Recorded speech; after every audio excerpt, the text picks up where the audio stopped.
Dear students, let us continue with the chapter Body Movements. In the last class, we discussed about the bones, various types of bones, and the skull bone. I hope you all have learned in the previous classes many things, many new things, right? I hope you all have enjoyed it, what you have learned in the last classes. So today we will learn about the cartilage. It is the next important part of the skeletal system. So now tell me, what is the cartilage? Cartilage is a semi transparent elasticity and flexible tissue. Here you can see the two bones, right? These are the two bones which are connected. The connective bones are known as the joints, right? Yes. And the top layer of the bone, here you can see, right? This is the top layer of the bone. That is tissue which is connected with the bones. Tissues are connected with the bones.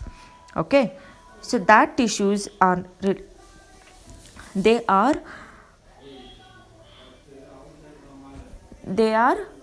flexible. The tissues are flexible. It helps us to move. That is, it is a movable joints, right? Yes. So cartilage, on the other hand, they are the elasticity. They are like elasticity. They are flexible. So they are not as hard as bones. When you look at the picture, the bone where there are two bones, right, which are connected, that is known as joint, as I said before. And just on the outer side of the bone, they have a tissue like structure which is again a plastic and flexible, so it connects the different parts of our body, so that it is a cartilage. What is mature cartilage? Let us learn about the mature cartilage.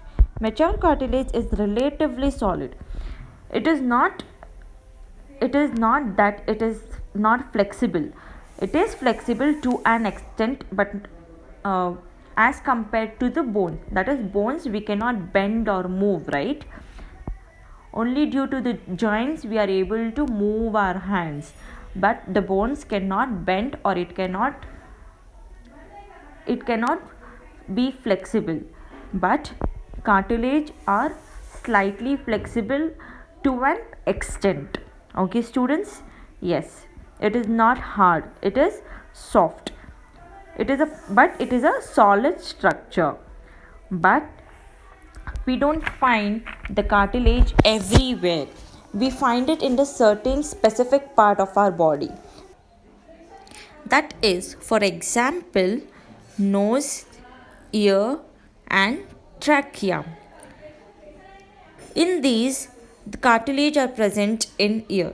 We can see that the cartilage is present in the ear. It is very easy to visible. How? Have you ever noticed, you would see the certain part of the ear, when you touch it, it is soft. You can bend, but you cannot move. It is flexible only to an extent, right? It is not hard as bones that cannot move, but you can twist or fold or bend from up, right? So it is relatively solid structure. It is neither hard as bones nor soft as any kind of things, right? Because it is a cartilage, it is present. Similarly, if you touch the nose, you can roll it, you can press, put the pressure and try to move. What happens? It moves to an extent, right? It does not move completely, but some kind of movement is there, which is due to the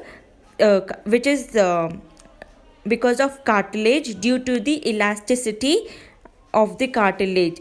So there is so the next one is trachea. This is the trachea, which is present in the windpipe. It is inside our body. We cannot see the trachea because it is inside our body and we cannot feel it also. But the air moves up and down. That is, it gives out the oxygen and it gives out the carbon dioxide and takes in the oxygen. So this is a movement there where the cartilage is present inside our windpipe. That is trachea.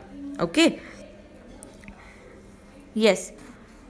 So we have learned what are the examples of the cartilage which is present in our body.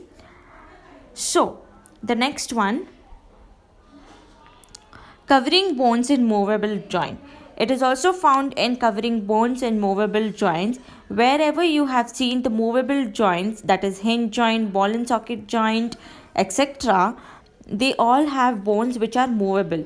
That is, they cover the layer with the cartilage. That is, after the tissue, they cover the layer with the cartilage so that we can move it, as you can see, the way you can see in this picture. Here you can see this is the bone. Wait, this is a bone. You can see the outer layer, that is the layer of the tissue, and after tissue there is a cartilage. So these are the two bones. In between the bone there is a joint, and that joint is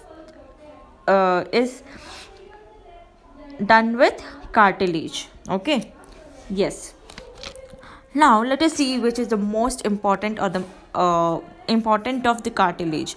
The important of the, it maintains shape. It maintains shape and flexible for of the organ. It maintains shape and it is flexible for the organs, and it supports the structure. So whatever the structure will have, it supports with the cartilage. It maintains the organ, it maintains the shape, and it is flexible. To an extent, it can be flexible. Flexible, how it can be? You need to stay fit, only then it can be flexible. You need to do physical exercise regularly, only then your bones can be flexible, or else it will not be flexible. Okay, students? Yes, it helps us to, the cartilage helps us to maintain the shape, and it gives the flexibility. How it gives flexibility? That is due to the elasticity of the cartilage. It gives the semi-transparent elasticity and a flexible tissue. Because of that, it is flexible for any organ part. Okay, and it also supports the structure. How it supports the structure? That is because it gives us the shape and flexible. That is why it supports the structure. So did you understand what is cartilage? I hope you all have understood this. Let us continue this session in the next class. Thank you, class. Enjoy learning.